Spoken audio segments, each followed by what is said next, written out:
అయ్యప్ప పులిపాల కోసం అడవికి వెళ్తున్నప్పుడు ఆయన పెంపుడు తండ్రి రాజశేఖర మహారాజు పరమేశ్వరుడు తన పుత్రునికి తోడుగా ఉండే విధంగా ఆయనకు ఒక ముక్కంటి కొబ్బరికాయ, దానితో పాటు కొన్ని ఆహార పదార్థాలను ఇచ్చి పంపించాడు. దానిని అయ్యప్ప ఇరుముడులుగా కట్టి తనతో తీసుకువెళ్లాడు. దాని తాత్పర్యమే మనం తీసుకువెళ్లే ఇరుముడులు.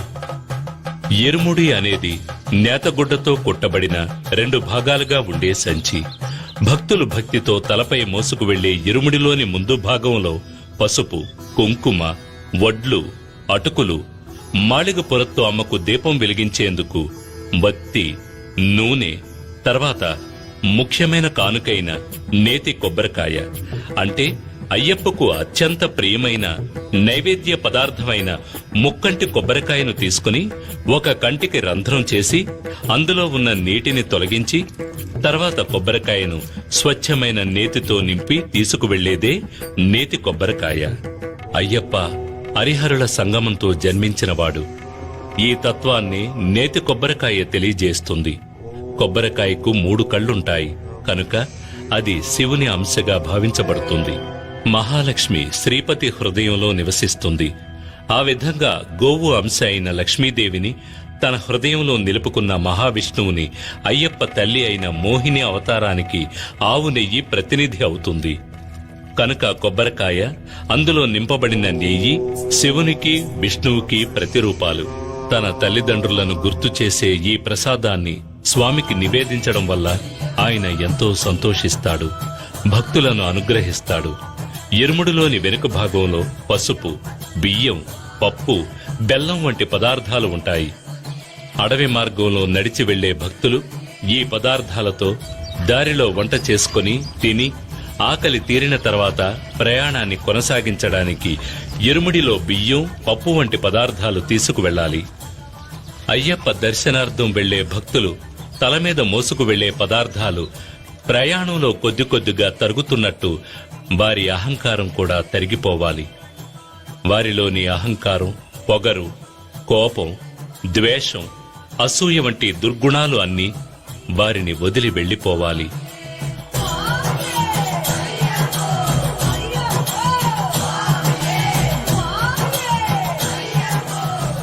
శబరిమలపై ఉన్న అయ్యప్పని దర్శించడానికి భక్తులందరూ ఎరుమేలి అనే చోట ఒకటిగా చేరతారు. ఎరుమేలిని శబరిమలకు ప్రవేశ ద్వారం అని కూడా చెప్పవచ్చు. ఇక్కడ రాజశేఖర మహారాజు నిర్మించిన ధర్మశాస్త్ర ఆలయం ఉంది. ఈ ఆలయానికి ఎదురుగా అయ్యప్పకు మిత్రుడైన వావర్స్వామి మసీదు ఉంది. అయ్యప్ప భక్తులు వావర్స్వామికి నమస్కరించి అక్కడ ఇచ్చే విభూతి ప్రసాదాన్ని తీసుకుంటారు. ఈ ఎరుమేలిలోనే ముఖ్యమైన ఘట్టమైన పేటై తొళ్లలనే కార్యక్రమం జరుగుతుంది. అప్పుడు భక్తులు తమ మనసులోని చెడు ఆలోచనలను తొలగించుకునే ఉద్దేశంతో నాట్యమాడతారు. పేటై తొళ్లలు ముగిసిన తర్వాత అక్కడికి వచ్చే కన్యస్వాములకు ఒక కర్ర ముక్క, ఒక నల్లని నాడా ఇవ్వబడతాయి. ఎరుమేలిలో పేటై తొళ్లలు ముగించుకుని ప్రయాణాన్ని కొనసాగించే భక్తులు పెరుత్తోడు, కోటైపాడి అనే ప్రదేశాలను దాటి కాళైకట్టి అనే ప్రాంతానికి వస్తారు. ఈ కాళైకట్టి అనే ప్రాంతమే మహిషముఖి శరీరం పైన స్వామి నర్తించి తన విజయోత్సాహాన్ని చాటిన చోటు. ఆ నాట్యాన్ని చూడవచ్చిన పరమేశ్వరుడు తన నందిని అక్కడ ఒక చెట్టుకి కట్టివేయడం వల్ల ఆ ప్రాంతం కాళైకట్టి అని పేరుగాంచింది. ఆ తర్వాత అళుదా నదిలో స్నానం చేసి భక్తులు నది అడుగున ఉన్న ఒక రాయిని తీసుకువెళ్లి దారిలో ఉన్న కల్లిడం కుండ్రుని చేరి రాక్షసిని సమాధి చేసిన చోట ఆ రాతిని ఉంచుతారు. అందుకే ఆ చోటు కల్లిడం కుండ్రు అని పిలువబడుతోంది. ఆ తర్వాత ఇంజిప్పారే కోటను దాటి ఉడుంబారే కోటలో శ్రీబుద్ధనాథుణ్ణి పూజించి విభూది అనే భస్మాన్ని తీసుకుంటారు.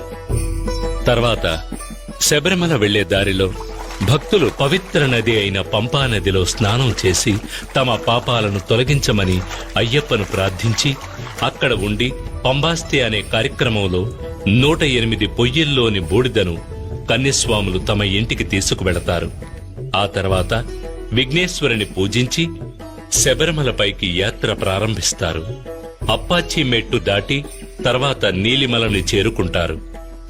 ఆ తర్వాత శబరి పీఠాన్ని దాటి మహిషముఖి కోసమే సరంకుత్తి అనే చోట ఉన్న మర్రి చెట్టుకి కన్యస్వాములు తీసుకువెళ్లిన కర్రముక్కను గుచ్చి నల్లని నాడాని వేసి నమస్కరిస్తారు. ఇది కన్యస్వామి రాకను నిర్ధారించే కార్యక్రమం.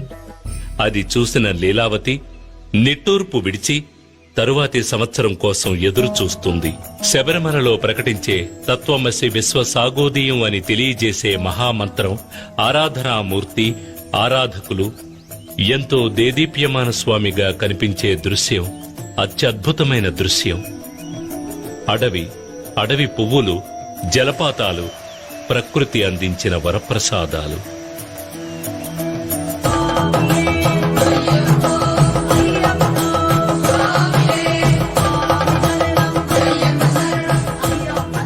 తర్వాత అయ్యప్ప సన్నిధికి ముందుగా ఉన్న 18 తత్వాలకు చిహ్నాలైన స్వామి తత్వాధీనుడై ఉన్నాడని తెలియజేసే 18 మెట్లు ఎక్కి వెళ్లి అయ్యప్ప సన్నిధానం చేరుకొని తమ పాపాలను, దోషాలను, కష్టాలను తొలగించమని ప్రార్థించి భక్తి పారవస్యంలో మునిగి ఆ రాత్రి అక్కడే ఉండి ఆనందిస్తారు.